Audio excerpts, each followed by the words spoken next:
코인 공식 도우미 앱이 출시되었습니다. 추천 픽은 기본이고 정신없이 돌아가는 시황 분석과 위키피디아 같은 코인 분석까지, 그리고 공식 오픈톡을 통해 전문가들과 함께하는 투자자 여러분들의 커뮤니티에 들어오세요. 지금 아래 링크를 통해 받아보실 수 있습니다. 지난 연말 비트코인은 한 방향으로만 움직인 게 아니었습니다.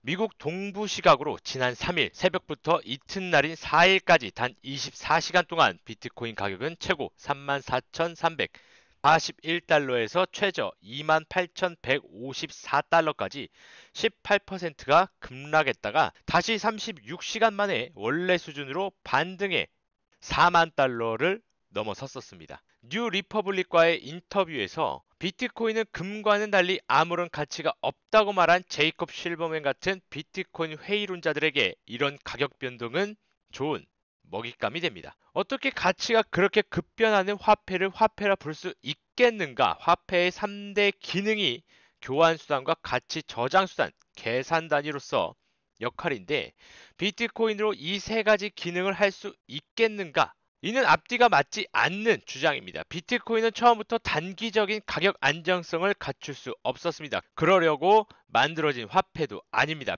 비트코인이 디지털 금이란 이용 사례가 되려면 오해로 얼룩지고 인정받지 못하는 화폐에서 널리 통용되는 화폐가 되기 위한 여정을 떠나야만 할 것입니다. 여기엔 오랜 시간이 걸릴 것이며 그러는 동안 비트코인의 가치는 올라갈 것입니다. 다만 투기 세력들의 매수와 매도로 등락을 반복하게 될 것이죠. 그렇게 되기까지 얼마나 많은 시간이 걸리는지 알 수는 없습니다.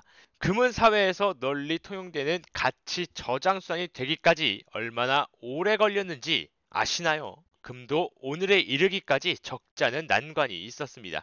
그러니 인내심을 가지시길 바라겠습니다. 비트코인은 디지털 금이 되어가는 단계에 있을 뿐 아직 완전한 디지털 금이 아닙니다. 주요 금융기관들이 최근 내놓은 비트코인 가격 전망이 중요한 이유입니다. JP모건은 14만 6천 달러를, 시티은행은 31만 8천 달러를, 구겐하임은 40만 달러라는 전망치를 내놓았습니다. 이는 시간이 흐르면서 가치가 상승하는 특정 주식을 두고 정해진 시간 안에 그 정도 목표가에 도달한다는 것이 아니라 비트코인이 널리 통용되는 화폐의 지위에 오르게 됐을 때 그 적정 가치를 추산한 것입니다. 비트코인은 디지털 희소성의 기준이 될 잠재력을 갖췄습니다. 이는 점차 디지털화되고 인터넷 기반이 되는 글로벌 경제에 꼭 필요한 것이죠. 하지만 그렇게 보편적인 기준이 되기 위해선 이야기를 바탕으로 문화적으로 인정받는 절차를 반드시 거쳐야만 합니다. 무엇보다도 비트코인의 보안 모델에서 가장 중요한 부분은 기술이 아닌 네트워크 규모의 성장, 즉 비트코인이 널리 통용되는 화폐가 될 거라는 자기 충족적인 성질에 있다는 것을 사람들이 알아야 합니다. 이런 절차가 임계 질량에 도달했을 때야 비로소 우리는 널리 통용되고 디지털 희소성을 지닌 가치 저장 수단인 비트코인을 새로운 통화 용도로 적용할 수 있을 것입니다. 그게 라이트닝 소액 결제를 위한 결제 레이어든 글로벌 채권 시장의 근간을 이루는 국채를 대신할 수 있는 프로그램 가능한 담보든 아니면 둘 다가 되든 말입니다. 그때까지는 갈 길이 멉니다. 지난 2017년 비트코인 붐과 비교했을 때 이번 붐은 정말 다르다는 수많은 조짐이 있습니다.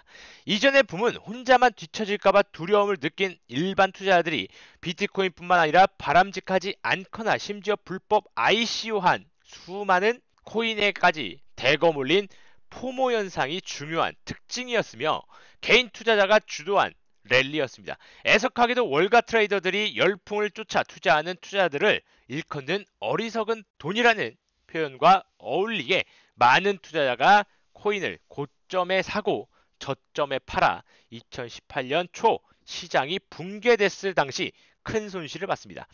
그런 시기에 승자는 바로 일찍 매수의 최고점에서 파는 똑똑한 돈인 큰손이라고 월가는 말합니다. 이번 붐은 월가의 큰손이 주도하는 랠리에 가깝습니다.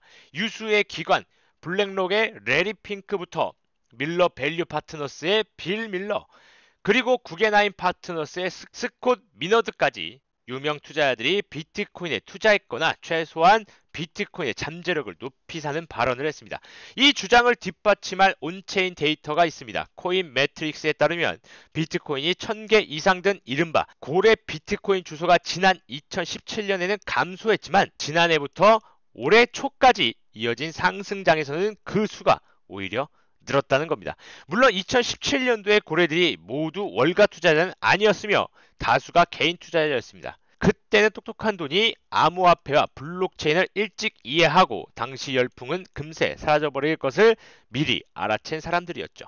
월가의 큰 손들이 새로운 똑똑한 돈이 될 수 있을지 아니면 그들 역시 어리석은 돈으로 밝혀질지는 시간이 지나봐야 알 수 있을 것입니다. 시장이 급락하고 급등하는 것을 반복하고 있습니다. 이렇게 변동성이 굉장히 심한 이 시장에서 어떻게 돈을 벌어야 하는지, 어떻게 내 자산을 지켜나가면서 불려야 하는지 궁금하시다면 하단에 있는 카카오톡방 링크를 통해서 들어오시면 모두 다 알아가실 수 있을 것 같습니다. 자, 오늘은 여기까지 하도록 하겠습니다. 다음에 뵙도록 하겠습니다. 감사합니다.